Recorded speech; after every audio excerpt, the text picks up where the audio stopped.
Thank you, Madam Chair. Excellencies, distinguished colleagues, allow me to begin by expressing my gratitude to the Office of the President of the General Assembly and the International Committee of the Red Cross for convening this critical discussion.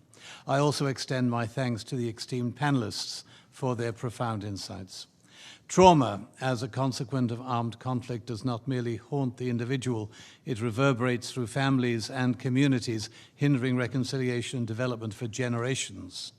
A society where the psychological wounds of war remain untreated cannot fully heal, nor can it prosper. Among the many tragic consequences of armed conflict, the profound psychological scars borne by civilians, particularly children, too often impedes their ability to lead normal and fulfilling lives and remains one of our key focuses.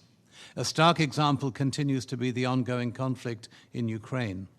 In early 2024, UNICEF reported that children living in frontline areas had to endure between 3,000 and 5,000 hours sheltering in basements as air raid sirens wailed above, equivalent to between 4 and 6.5 months spent underground, robbed of sunlight, safety, and stability. For these children, the disruption of schooling, the loss of routine, and omnipresent fear of violence have sparked pervasive feelings of anxiety, dread, and isolation, emotions left unaddressed, often criticized into long-term trauma that hinders the ability of the individual to process stress, engage in learning, or simply play, a fundamental right of every child. Over the past 2 years, our dedicated professionals have worked with tens of thousands of Ukrainian children in diverse social and therapeutic sessions. Their reports are sobering.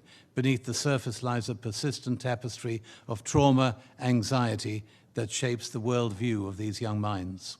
Initiatives such as summer camps, play centers, groups, or individual therapy offer glimpses of relief, but they can only scratch the surface of the vast need for support. These efforts, though vital, represent but a fraction of the assistance required by civilians caught in the grip of conflict. This morning, the Security Council listened to a harrowing briefing from UNRWA and the Norwegian Refugee Council about conditions in Gaza. If we care about the mental health of children caught in conflict in Ukraine, then just consider the tens of thousands of children in Gaza who will never recover the balance and the equilibrium, enabling them to return to lives of normalcy. The Geneva Convention of 1949, crafted in the aftermath of unimaginable suffering, remains as vital today as ever. Yet in a world where conflicts grow even more destructive, we must recognize the urgency of a global turning point, one that prioritizes the protection of children and enforces the accountability of those who defy these principles.